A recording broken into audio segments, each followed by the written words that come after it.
We've got our first full look at the Wasp in the upcoming Ant-Man sequel. Now, the MCU is about to get even bigger with the release of the superstar-studded Avengers Infinity War less than a year away, but after that, it's going to get a whole lot smaller because filming has just begun on Ant-Man and the Wasp, the follow-up to Marvel's 2015 micro-sized action comedy.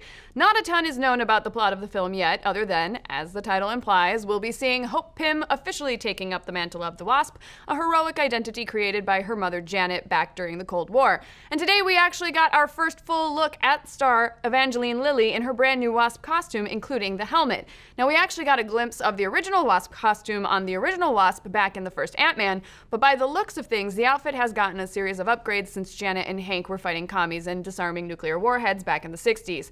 Here are the pics of Lilly in the modern-day Wasp costume. And here's a screenshot from the first movie showing the old costume on display in Hank Pym's lab. As you can see, the older costume draws a lot more inspiration from the character's look in the comics. The gold color scheme, short sleeves, and form-fitting nature of the outfit are all style hallmarks of Janet Pym, but Lily's outfit is much more in line with Paul Rudd's Ant-Man costume, with a few notable alterations. Now, the biggest one being that Rudd's red accenting has been changed to a dark blue for Lily's. There are also a few nods to the original Wasp, like the dual-pointed helmet that resemble her antenna from the books. But as cool as all of this is, it still doesn't give us a ton of insight into what's happening in the actual plot of the film.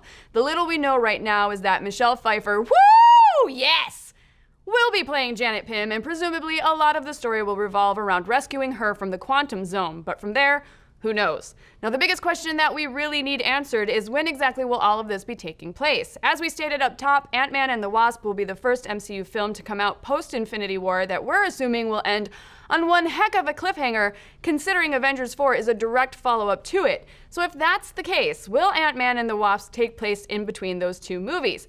According to an interview Lilly gave last year, we won't see her in Infinity War, but we will see her in Part 4, so that would seem to suggest that this is all taking place in chronological order and that there might even be a pretty big time jump between the two Avengers films, enough for the Wasp to get an entire origin story of her own. Story-wise, we could also see Ant-Man and the Wasp fitting into the larger overarching story of the MCU. Perhaps the reason they have to find Janet is because the Quantum Zone holds some key to the eventual defeat of Thanos. Then again, the only other MCU film to come out between the next two Avengers is Captain Marvel, which we know is a 90s set period piece, and referring to the 90s as a period piece breaks my heart. So maybe they'll jump back in time for Ant-Man and the Wasp too. Not all the way back to the 90s, but a few months or years before Thanos hits up Earth for Infinity War. But what do you folks think? Do you like the Wasp redesign? How do you think she'll fit into the MCU? And how excited are you for Michelle Pfeiffer to join the MCU? I, for one, am stoked and am just excited to see her doing movies again. Let's discuss.